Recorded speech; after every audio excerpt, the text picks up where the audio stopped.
Shalom, Pai seja convosco. Queridos, a palavra de Deus vai nos dizer no livro de Isaías, capítulo 6, que Isaías ele teve uma visão. Ele diz que no ano em que morreu o rei Uzias, que era o tio dele, ele viu o Senhor assentado em um alto e sublime trono. E ele diz que ali naquele dia as portas, os umbrais da porta se moveram com a voz daquele que falava e que a casa se encheu de fumaça. Ele vai dizer que ali tinha os serafins, cada um tinha 6 asas, com 2 cobriu o seu rosto, com 2 cobriu os seus pés e com 2 eles voavam. Acredito eu que eles cobriam o seu rosto por reverência ao Senhor dos Exércitos. Isaías neste momento ele vai ficar apavorado, porque ele diz: eu sou um homem de impuros lábios e os meus olhos viram o Senhor dos Exércitos. E quando ele diz essa palavra que eu vi o Senhor dos Exércitos, e ele achou que ele ia morrer, a palavra diz que vem um dos serafins com uma brasa viva tirada de uma tenaz e vai tocar nos lábios do profeta Isaías e vai dizer para ele: os seus pecados foram tirados. Nesse momento ele ouve um clamor no céu, e o clamor era esse: a quem enviarei e quem há de ir por nós? Depois daquela visão extraordinária, o profeta Isaías vai dizer: eu tô aqui, eis-me aqui, envia-me a mim. E ali ele vai ter uma história, uma trajetória, porque ele viu, ele foi capaz de ver a glória do Senhor. E quando a glória se manifestou, ele recebeu e ele queria compartilhar o desejo do chamado de Deus para levar ali a libertação àqueles que precisavam. E quando eu olho para o profeta Isaías, eu consigo me lembrar de Neemias. Neemias, ele é um copeiro do rei. Ele não é juiz, ele não é sacerdote, ele não é profeta, ele só é o copeiro do rei. Além dele ser copeiro do rei, ele também fazia outros serviços no palácio, cuidava das coisas pessoais do rei. E Neemias era aquele que comia no prato do rei e bebia no copo do rei, porque naquela época era muito comum a morte por envenenamento. Mas vejamos que Neemias ali dentro do palácio, ele tem a vida dele bem guardada. O rei guardava bem a vida de Neemias. Neemias comia do bom e do melhor, e o rei tinha até uma afeição por Neemias. Tinha. E a palavra de Deus diz que um certo dia vem um dos irmãos e ele vai perguntar: como está a cidade dos meus pais? Como está Jerusalém? Como está Judá? E eles vão responder: não vai nada bem. Tudo vai mal naquele lugar. Os muros foram fendidos, as portas foram queimadas, a cidade foi saqueada. E aqueles que restaram, que escaparam, estão sofrendo, estão padecendo com fome. Os muros estão desprotegidos. E a palavra de Deus diz que quando Neemias ouve essas palavras, ele vai descer ao chão e vai dizer que ele chorou. Eu creio que ele chorou muito. Não é difícil eu chorar pela minha dor. Não é difícil orar pela minha dor. Mas chorar pela dor do meu próximo, aí já é mais difícil um pouquinho, né? Que é mais fácil orar por mim, chorar por mim. Mas a palavra de Deus diz que ele chorou por saber como estava a cidade do seu pai Abraão, Isaque e Jacó. Ele chorou. E quando eu vejo ele chorando, e ele vê que o choro dele não era o bastante, não era o suficiente, a palavra de Deus também vai nos dizer que ele orou. Olhamos para Neemias e nós vamos ver um intercessor. O apóstolo Paulo diz que devemos orar sem cessar, porque esta é a vontade de Cristo Jesus em nós. E se havia alguém que gostava de orar, era um intercessor. Mas é interessante, né? Porque aqueles homens que muito oraram, muito também de Deus, eles receberam, não é verdade? Nós vemos que o apóstolo Paulo orava sem cessar. E todos esses homens que têm dentro do seu coração o objetivo de orar sem cessar, são nessas pessoas que Deus muito também gosta de trabalhar. Porque quando a palavra de Deus diz, quando nós nos achegamos ao Senhor, o Senhor se achega a nós. Quando nós buscamos ao Senhor, o Senhor se aproxima de nós. Porque nós nos aproximamos do Senhor. E nós demos um lugar para Ele poder entrar e trabalhar na nossa vida. E era assim o Neemias. Ele chorou. Além de chorar, ele orou. E além de orar, ele também jejuou. 4 meses orando, buscando, jejuando e consagrando a vida dele. E até que naquele dia, após 4 meses, ele vai se apresentar naquele dia um pouco diferente, como ele nunca tinha estado diante do rei. Nunca. E quando ele chega e o rei vai ver a Neemias, vai perceber que há algo diferente em Neemias. E ele vai dizer: você está doente? Você não está doente. Então isso não é nada mais, nada menos do que tristeza. E ele vai dizer: como não poderia eu estar triste, sabendo de tudo que aconteceu na cidade dos meus pais? E o rei vai perguntar: o que tu está querendo, Neemias? E Neemias vai dizer: eu queria poder voltar lá. Vejamos que Isaías, ele teve que ter uma visão, teve um clamor no céu, para que Isaías se colocasse à disposição de Deus. Mas Neemias há um clamor de dor, um clamor de angústia, um clamor de preocupação. E ele fala: deixar-me ir, ó rei, até Judá, porque eu quero reconstruir aquele lugar. O rei certamente achou graça em Neemias, porque antes de Neemias buscar ao rei, ele buscou o Senhor. Antes dele ir pedir ao rei, ele pediu ao Senhor. Antes dele se mostrar triste diante do rei, ele já tinha chorado muitos meses nos pés do Senhor, orado muito aos pés do Senhor, jejuado muito aos pés do Senhor. E a palavra de Deus diz que Deus ouviu a oração de Neemias e também respondeu a oração de Neemias. A palavra de Deus diz que Deus ouviu a oração de Neemias e a petição do seu coração vai ser concedida. Mas quando eu vejo Neemias, eu me lembro de Daniel. Quando nós falamos de Daniel, nós estamos falando de um príncipe que ainda era muito jovem, um príncipe muito jovem que foi levado para o cativeiro, lugar de sofrimento, lugar de dor, lugar de angústia. Ele foi levado para lá muito jovem, mas o coração de Daniel não se deixou corromper ali no reino babilônico, aonde ali eles adoravam a outros deuses, mas Daniel não. E Daniel cuidava dos negócios do rei, e pelo fato dele cuidar dos negócios do rei e também não se corromper, trouxe ali discórdia, trouxe contenda, e aqueles homens resolvem perseguir a Daniel. Eles querem encontrar acusação, eles buscam tudo em que Daniel faz, mas não tem nada de errado. Tudo que Daniel faz está muito certinho. Então vamos buscar alguma coisa na lei do Deus dele. E vamos fazer um decreto aqui, ó. Eles vão ver que Daniel todos os dias se coloca a orar e a buscar a Deus. Eles falaram: encontramos. Foi até diante do rei, fizeram uma proposta para o rei, dizendo que durante algum tempo ninguém poderia se dobrar, se prostrar, a não ser diante do rei. Mas Daniel, ao ver aquilo ali, Daniel não vai se dobrar. E quando ele descobre tudo que eles haviam feito, Daniel continua orando, mas ele não podia orar. E eu fiquei pensando, por que Daniel não entrou dentro do quarto e trancou a portinha, a janelinha e foi orar baixinho? Não. Daniel é ousado. Daniel conhece bem o Deus que ele serve. Daniel, ele tem intimidade com os céus. Daniel tinha intimidade com Deus, porque Daniel era um homem de oração, como também era Neemias.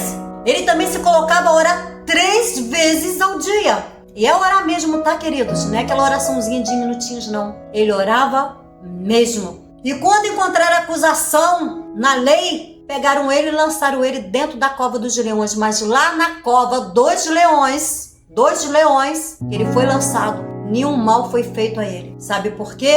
O próprio rei disse para ele: Daniel, eu espero que o Deus a quem tu serve continuamente possa te livrar da cova, da boca dos leões. E Deus o livrou. Mas vejamos que ele foi muito jovem para a Babilônia. Como Ananias, Azarias, Misael, conhecido também como Abidnego, Sadraque e Misael, esses 3, também foram levados ainda jovem, na mesma leva de Daniel para o cativeiro. E lá também eles não perdem a essência que eles tinham com Deus, a essência de adoradores. E vão fazer uma estátua e vão querer que eles se coloquem, se prostrem, se dobrem, mas eles estavam acostumados a orar, a se dobrar, a se rasgar, a se entregar na mão do Senhor dos exércitos. E quando viram que eles não se prostraram diante da imagem que foi criada, eles vão contar para o rei. Havia um decreto, eles eram obrigados. E o rei falou assim: vocês não vão não? Vou dar um tempinho aí para vocês. Vocês não vão não? Eu vou lançar vocês dentro da fornalha. Olha quem tem intimidade com Deus. Quem tem intimidade com Deus, querido, quem tem intimidade com os céus, é diferente. Eles olharam para o rei e disse: rei, o Deus a quem nós servimos há de nos livrar da tua mão e também da fornalha de fogo ardente. O rei: vai livrar? Aquece 7 vezes mais do que é de costume. Quando estava bem quente a fornalha, mandou lançar os 3 dentro da fornalha. Quando lança os 3 na fornalha, acontece algo de extraordinário. Primeiro, aqueles que estavam à porta da fornalha cai durinho ali, só de chegar perto. E quando o rei olha para dentro da fornalha, não tem 3, tem 4. E o 4º homem era semelhante ao Filho de Deus. Disse o rei: ei, o que eles estão fazendo solto? Não tem amarra, não tem prisão, não tem fogo, não há nada que consegue atingir alguém que está guardado. Nós precisamos entender uma coisa: nós não estamos sozinhos. Na cova dos leões, Deus enviou um anjo para fechar a boca dos leões. Na fornalha, o próprio Senhor Jesus entrou no meio do fogo e caminhou com eles. Eles não caminharam sozinhos. A capa deles não foram queimada. Eles estavam andando livremente pelo meio da fornalha. Que visão terrível, né? O rei não sentiu o cheiro de carne, nem de sangue e nem de fumaça. Não do corpo deles, nem de um fio de cabelo deles. Porque Jesus andava no meio do fogo com ele. E eu quero te dizer que da mesma maneira que o Senhor livrou a Daniel da cova dos leões e livrou Sadraque, Mesaque e Abidnego da fornalha de fogo ardente, o Senhor também quer me livrar, quer te livrar da perseguição dos nossos inimigos. Deus quer nos livrar, Deus quer nos guardar, mas para isso nós precisamos ter comunhão. Eles foram levados jovens, mas eles envelheceram no reino babilônico, mas não corromperam os seus corações. Não corrompeu. Daniel, quando foi jogado na cova dos leões, você acha que Daniel estava novinho? Não, queridos. Daniel já estava velhinho, mas o coração dele era de Deus. O pensamento era de Deus, a alma era de Deus, o coração era de Deus. A essência de um adorador estava na vida de Daniel e na vida daqueles 3 homens. Bem, mas eles conheciam bem ao Deus de Israel. Mas quando nós falamos de Neemias, nós estamos falando de alguém que foi gerado na Babilônia, mas nem assim o seu coração se corrompeu. Ele foi gerado no meio da Babilônia, no meio do sofrimento, no meio da dor, no meio da escravidão. Neemias foi gerado. Mas a essência de um adorador, de quem conheceu a Deus, quem pisou, quem conheceu a Deus, quem tinha intimidade com Deus, estava dentro de Neemias. E naquele dia ele vai olhar para o rei e ele vai pedir ao rei que envia ele para cuidar de Judá e cuidar de Jerusalém. Sai dali como um copeiro, alguém que era protegido pela mão do rei, alguém que comia e bebia do melhor, alguém que tinha sua vida guardada naquele palácio. Ele largou tudo para trás, porque ele tinha uma missão no seu coração. Havia um clamor dentro dele de ir libertar, consertar os muros, consertar as portas queimadas. Ele tinha propósito no seu coração. E ele foi levado ali, até aquele lugar, como governador.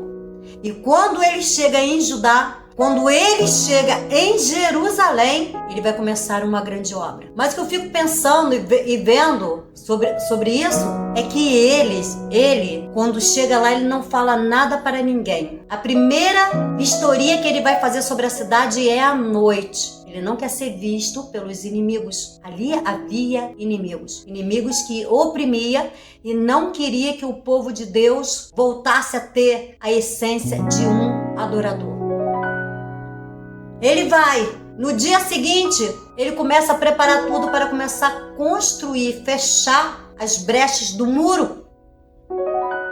E aí vem Sambalat e Tobias e vem com palavras para ferir, palavras para magoar, palavras para fazer ele parar no meio do caminho. Palavras. Não podemos ser levado por palavras. E falavam para ele, para eles, na verdade, esses fracos, fazendo esse muro aí. Se até uma raposa passar por cima, esse muro cai. São fracos, são os fracassados. Não sei o que estão fazendo aqui.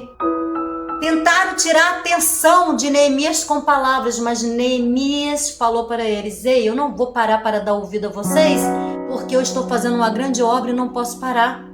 Queridos, quantas vezes o inimigo vem para nos atingir com palavras? Palavras que vai ferir, palavras que vai magoar, palavras que vai dizer que você é um fracassado, que você não vai conseguir. Mas você tem que ter convicção, como tinha Neemias. Ei, eu não estou fazendo aqui só um muro. Eu estou fazendo uma grande obra. Queridos, por menor que seja aquilo que Deus te deu para fazer, parece tão pequeno diante dos olhos de algum, é grande diante dos olhos de Deus. E nós precisamos ter essa convicção dentro de nós, de fazer aquilo que parece ser pequeno aos olhos de alguns, ser grande diante dos olhos do nosso Deus. Porque quem se comoveu? Quem se comoveu de sair lá da Babilônia para ir ajudar? Ninguém, a não ser Neemias. E antes também, né? Alguns outros como Esdras, mas fora eles, ninguém veio para ajudar, para se compadecer. Não podemos ser deixados levar por palavras. Lembra de Jó? Quando veio a primeira notícia da destruição que o inimigo havia feito ali na casa de Jó, a destruição foi grande. Toda hora vinha um portador de má notícia para dar de más notícia, mas ele não ouvia. Porque se ele desse ouvido, ele não ia resistir. Mas ele não deu ouvido. Ele perseverou diante do Senhor. E quando o inimigo achou que ele ia se rasgar todinho na última notícia, que havia morrido ali os seus 10 filhos e que ele havia perdido tudo que ele tinha, só tinha sobrado ali a mulher para mandar ele amaldiçoar a Deus de Israel e morrer, ele se lançou também ao chão e ele vai buscar a Deus de todo o seu coração, dizendo: no saí do ventre da minha mãe, não voltarei para lá. Deus me deu, Deus tomou, bendito seja o nome do Senhor. Não deu ouvido àquilo que o inimigo queria que ele desse ouvido. E a mulher dele, quando chegou perto dele, amaldiçoou o teu Deus e morre. Ele nem chamou ela de doida, ele falou: como fala, tu falas de uma louca, porque ele conseguiu entender a dor que uma mãe havia sentido por perder os seus 10 filhos. Ela havia perdido tudo, ela estava intacta, até ele estava lá, desmoronado, largado no canto. Mas ele não deu ouvido.